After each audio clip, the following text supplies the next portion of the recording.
Suspense.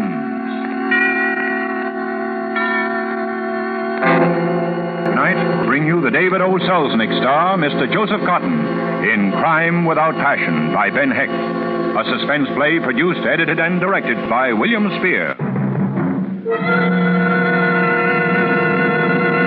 Suspense, radio's outstanding theater of thrills, is presented for your enjoyment as bring you Joseph Cotton in a remarkable tale of suspense.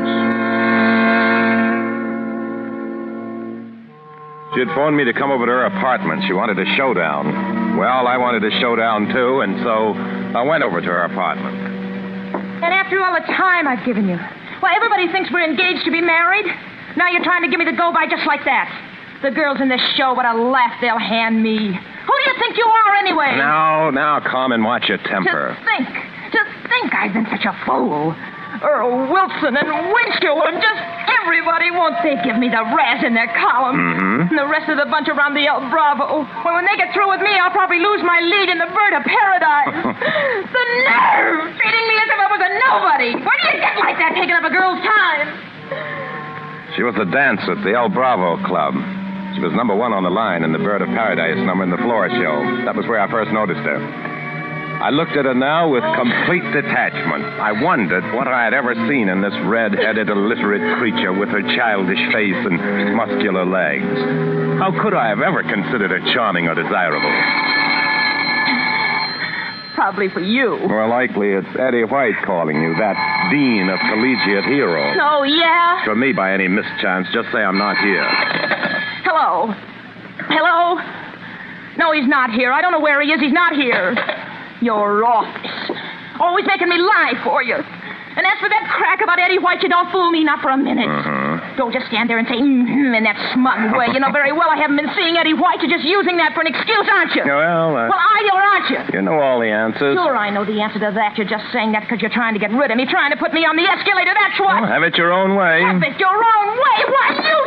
Now, cut that out. You think because you're a lawyer you can get away with this? I'll show you! Hey, look out. Your photograph in a swell, expensive frame. I'll show you what I think of that, too. You're not going to make a sucker out of me, you stupid... No, not my derby. Your derby? Why, I'll smash your face. Stay away from me, Nat. Don't come near me. Oh, that hurt. That ain't the half of it up. Why, you little vixen, how...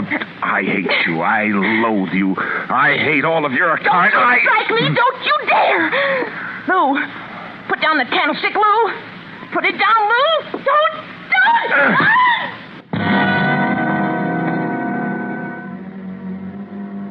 I was suddenly aware of a large brass candlestick in my hand, and on the floor lay Carmen Brown. I leaned over her. Her skull cracked and blood was running from it. Her eyes were closed. I listened. No heartbeat. I was suddenly overwhelmed with the thought that I had committed a murder. I don't think there's a lawyer in New York with more thorough experience in the handling of criminal cases. No. I knew all the angles. I knew the pitfalls of the defense in such a case as this. I knew the psychology of the prosecution. I had unexpectedly and inadvertently been cast in the role of a criminal. Through my mind rushed all the prejudices and difficulties of such a case. And in less than a minute, I had put myself on trial on a plea of self-defense, reviewed the evidence, and found myself guilty.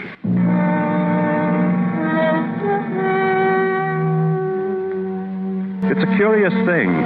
No doubt the public at large, the layman, would expect that some unpublicized and secret professional legal maneuver would be used by the great Lou Hendricks in the present predicament. It would seem to the reader of crime fiction and the listener to radio mystery drama that some less hackneyed word than alibi would be the key word to my puzzle. I am sorry, ladies and gentlemen. I should dearly love to shake some diabolically ingenious trick out of my lawyer's sleeve. But such would be a waste of time. An alibi was what I needed. I needed to establish simply and conclusively that I was not there at the time of Carmen Brown's murder. Time was the important element. Yes, I must begin at once to establish that alibi.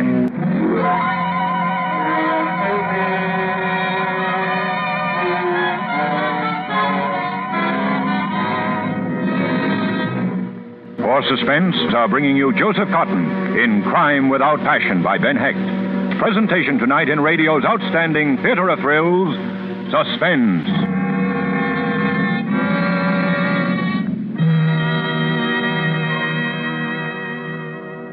Between the acts of Suspense. For Suspense are bringing you Joseph Cotton in Crime Without Passion by Ben Hecht. Presentation tonight in radio's outstanding theater of thrills, Suspense.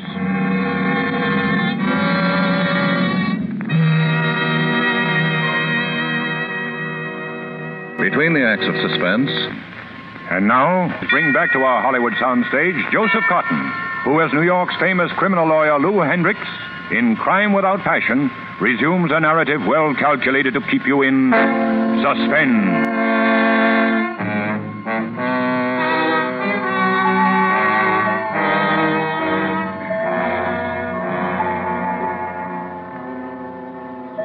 I leaned over and glanced at the watch on Carmen's wrist. The dialed glass was broken. The watch had stopped. The hands pointed to 2 minutes of 4. The clock on the desk had just struck 4. The telephone. I let it ring. Had to. Of course, the phone made it impossible to establish an alibi by setting the time forward. Other phone calls might come in before 5 o'clock. Someone, perhaps a maid, might even come to the apartment in person. Through my mind rushed the courtroom scene in which my case would be tried. The prosecuting attorney wouldn't miss that. At 3:50, Carmen Brown was alive. As witness the fact that she answered a phone call which came through the switchboard to her apartment at that time. At 2 minutes after 4, just 12 minutes later, a phone call came through that same switchboard which she failed to answer. Why, gentlemen of the jury? No. What I needed was an alibi for the hour preceding 4 o'clock, the time at which her watch had stopped. I must provide not only an alibi for myself, but also fortify it with evidence, tending to prove that someone other than myself had done the deed. But how? Fingerprints? They told a graphic story. A story that would reveal that Carmen had been in a rage demanding something of the killer. This would point directly to me, since I was known to have been her admirer and steady caller at her apartment. But if I could make it appear as though the assailant was demanding something of her, he was in a jealous rage, had smashed the articles, including the framed photograph of Lou Hendricks, and had concluded with the killing of Carmen. I wiped the fingerprints carefully from the articles in question with my silk handkerchief. And again, I imagined myself on trial in the courtroom, this time with my defense counsel addressing the jury. Ladies and gentlemen of the jury, Carmen Brown had undoubtedly been attacked by some other shooter who was obviously jealous of the defendant, Lou Hendricks. As witness, the destroyed photograph of the latter. You will also note her assailant was crafty enough to remove all fingerprints. So far, it was good. I had set the scene. I was ready to leave the apartment. But wait, I just remembered. A gun was in Carmen's desk only a few feet from where she now lay. They would wonder why she hadn't defended herself with it. The prosecuting attorney wouldn't miss that. Oh, no.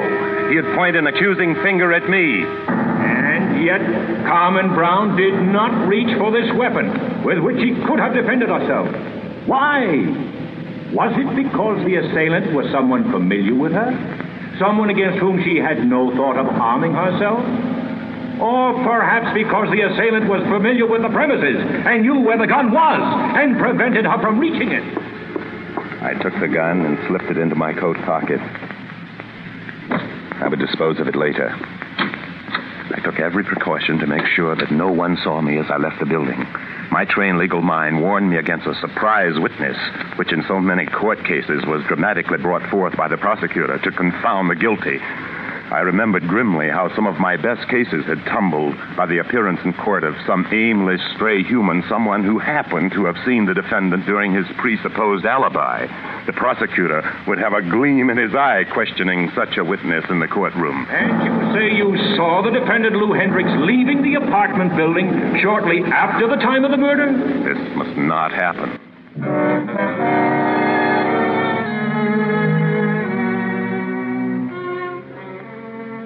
I had my plan pretty well in mind by now. I took a back shortcut to Broadway, the Palace Theater. It was an off hour. There was not a long line waiting. I bought my ticket and went quickly in. Without waiting. Seats in the third aisle to your right, please. The moment I was seated, I got up again. I returned to the lobby, up the other side of the aisle, and went directly to the lost and found desk. There's something I can do for you, sir. I wish to report the loss of a pair of gloves. Oh, do you have any idea where they were lost? Oh, somewhere in the theater. I had them when I came in. I'm not usually so careless, but the picture was so engrossing, I was completely carried away with it. And, well, apparently I failed to carry away my gloves. Gloves, I imagine they'll be turned in, sir. Oh, I'm sure they'll be found. If you'll just make a record of it. Lou Hendricks is the name, with an X. Hendricks, huh? Hendrix, huh? That's an unusual spelling. Family name. Well, all right, sir, Mr. Hendricks. If you'll just fill out this blank with your name and address and the time. Oh, yes, to be sure, the time. Let's see, what is the time? It's exactly 20 minutes after 4. I'll record that on the blank for you. After 4? Well, could it be that late? Heavens, I had no idea of the time. Quite a long picture. Yes, the picture was a little longer than most. I hope you enjoyed it, sir. Oh, yes, indeed. I enjoyed it very much. It was well worth sitting through. Well, thank you very much. I had established an alibi for having spent the time between 2:30 and 4:20 in the movie theater. This was a period of 2 hours, and this was now recorded in black and white at the Lost and Found desk. I'd taken care that this should be a movie that I had already seen, so I'd be able to recite the plot in question. The main body of my alibi had been achieved. I now went directly from the movie to my next port of call, Sardi's Restaurant, where I'm well known. How are you, Mr. Hendricks? Your usual salesman? Yes, Henry. It's in the headline? No, I just came from a movie. Oh, by the way, what is the exact time? I've got to make a telephone call. It's just 4:30, Mr. Hendricks. 4:30. I think I'll make my telephone call while you make me a chicken sandwich. Okay, the booth is just there, you know.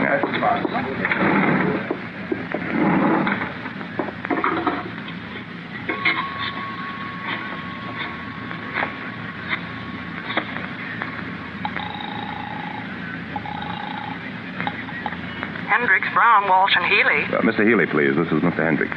Oh, certainly, Mr. Hendricks. One moment.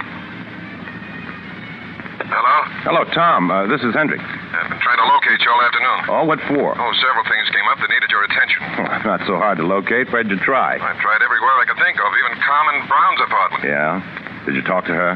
Sure. I was trying to find out if she knew where you were. What time was that? Oh, about 3:50. Well, how did she seem when you asked if I were there? Well, I don't know. Why? Well, try and think. I'd like to know.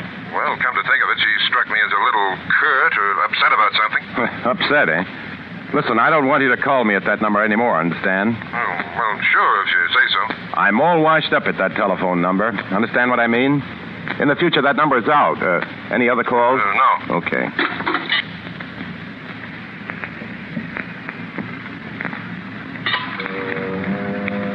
Again, my mind reverted to the courtroom scene in which I imagined my case being tried. But this time, I had my case well in hand.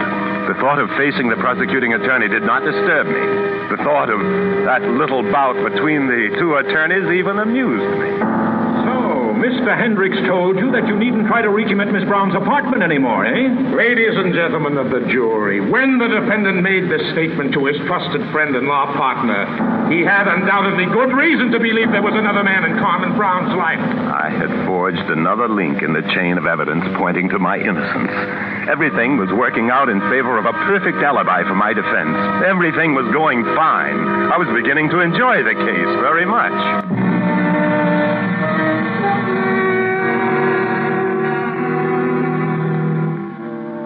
Now that the tension was relieved, I began to look upon my case as a sort of a game. I began to get a kick out of it, and I conceived the idea of building up another witness. Eddie White was the only one of Carmen's previous amours whom I knew, and I considered for a moment involving him in the case. He was Carmen's previous suitor just before I entered the picture. He was known to be a hot-headed young gentleman given to nocturnal fisticuffs in public places, but I finally dismissed this idea. This witness, I decided, would be Miss Moore. was also a dancer at the El Bravo Club. She was Carmen's closest friend and confidant. I telephoned this morning and requested her to join me at the restaurant. She came right over.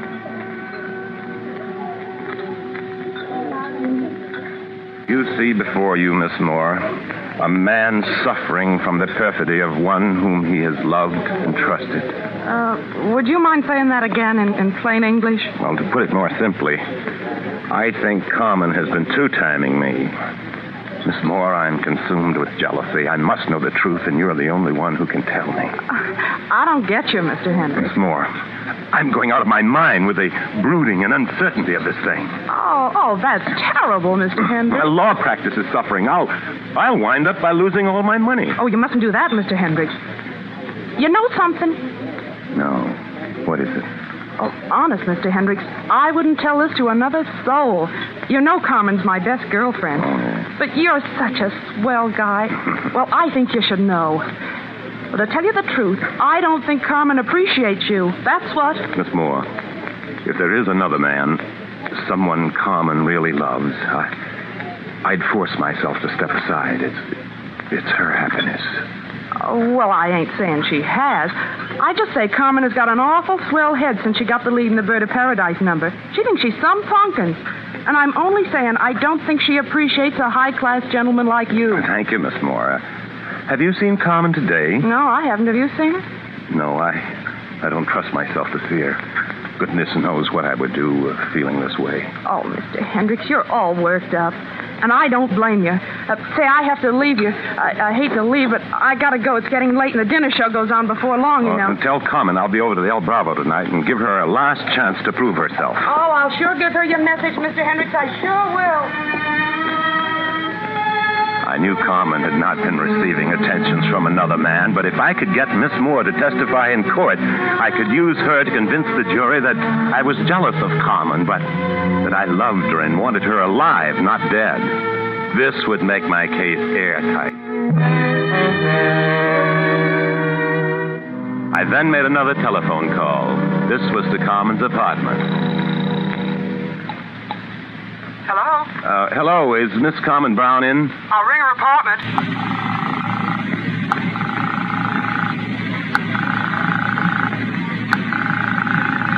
I'm sorry, she doesn't answer. Well, this is Mr. Hendricks calling. Hasn't she been in at all? I've been trying to get her all day. She hasn't come in while I've been here, Mr. Hendricks. How long is that? About 3 hours. Thank you. I'm coming over there. Tell her if she comes in, will you? This would strengthen my apparent effort to contact Carmen. It was a bold stroke, this, to go back to her house. I approached the switchboard operator. Good afternoon, Mr. Hendricks. Oh, has Miss Brown come in since I called on the phone? I haven't seen her. I'll ring her apartment again.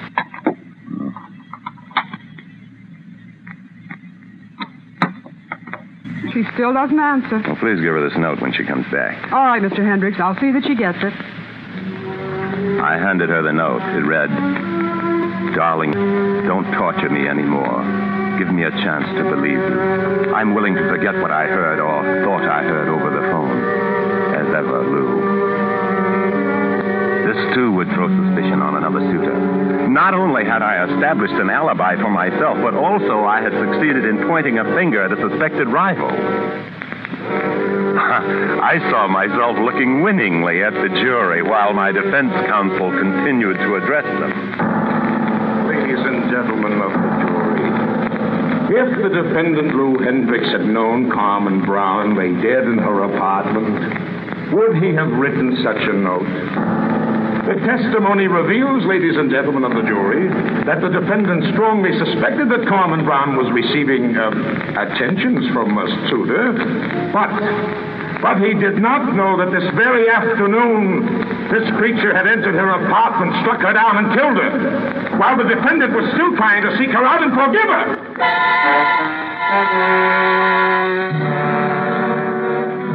My alibi was now complete. I had every angle worked out. I summed up my case. It was perfect. From my superior legal knowledge, my vast experience, I had built a perfect case for myself. I was very pleased. My case was ready. I had an excellent dinner. Really excellent. I then put in another phone call to Carmen's apartment. I was ready to hear the news of the finding of the body. But the news of the crime, I would rush right over and act my part of the thoroughly grief-stricken suitor. This would be the finishing touch, a final flourish, as it were. Miss Brown does not answer.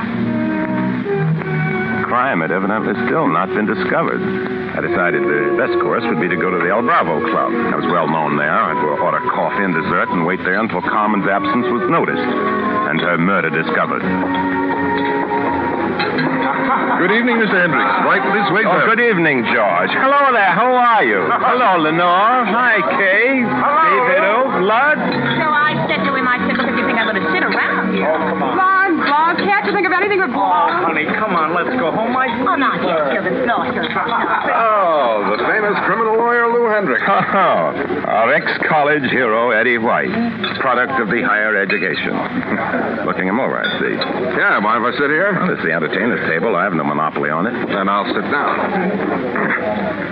By the way, Hendricks, I didn't know you were such a movie fan. Just what do you mean? Saw you going into the Palace Theater this afternoon. You did? Just what time was that? What time? Ooh, a little after 4, I should say. You're crazy. You think you saw me going to the Palace after 4? Why, I came out at 4:20 after seeing the whole show. I don't care what you say. I saw you going in at 4:15, to be exact. I was going to say hello, but you weren't looking my way. How'd you like the picture? Ought to be in your line, all about one of those crooked legal sharks. And you say you saw the defendant, Lou Hendricks, going into the theater at 4:15? Yes, sir, I did. The surprise witness that I had been so carefully guarding against. Here he was, sitting opposite me in the person of all people, Eddie White. In a flash, I could see all the evidence I had planted turning against me. The prosecution would take it apart piece by piece. The all too obvious false mechanism of my alibi. There was no alibi. I had no case. Eddie White's simple statement of the time, 4:15, revealed all of my subsequent actions as those of a thoroughly guilty man. Look, White.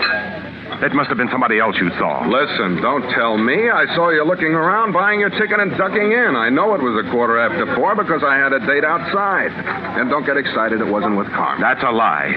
What's that? I said you're lying. You didn't see me. Oh, that's what you said, is it? Listen, I never liked you, and I don't take that kind of talk off a guy I got no use for. Get that? You're a liar. You're not only a liar, but a numbskull, a perennial drop kicker. Once a drop kicker, always a drop kicker. Oh, you little shyster. Take your hands off my collar. Let me go. Take your hands off me. You're calling me a liar, huh? You little shyster. You're no good little shyster.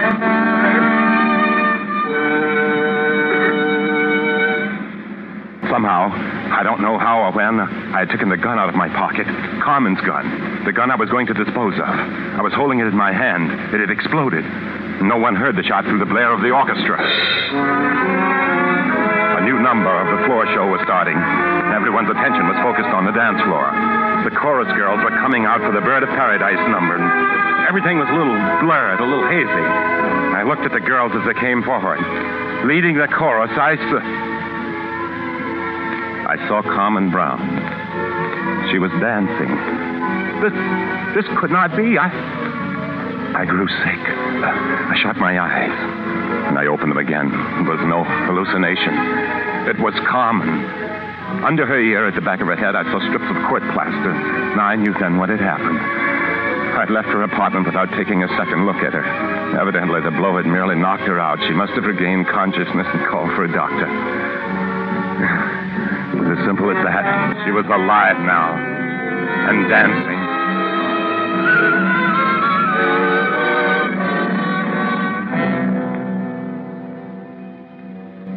Lou Hendricks, the shining legal intelligence.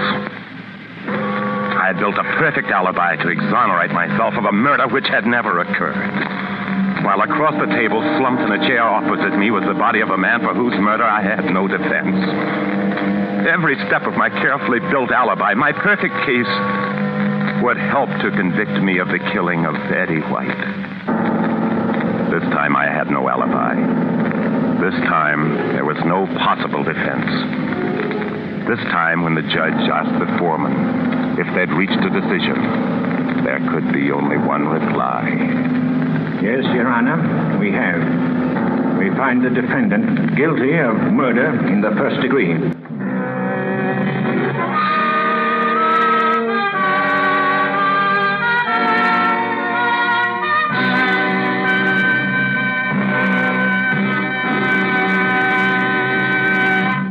Suspense. Before we hear again from Joseph Cotton, the star of Crime Without Passion, tonight's suspense play. This is Joseph Cotton. I've always been particularly fond of Crime Without Passion, and it's been a great pleasure indeed to appear in it tonight for you on Suspense. Next Thursday, same time, Suspense. Radio's outstanding theater of thrills. Produced by William Spear.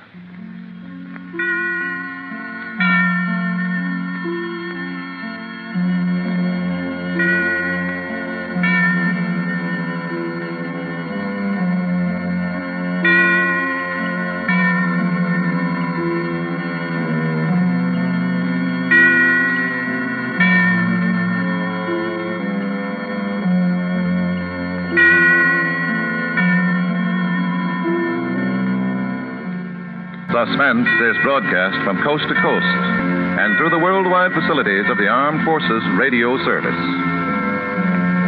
This is CBS, the Columbia Broadcasting System.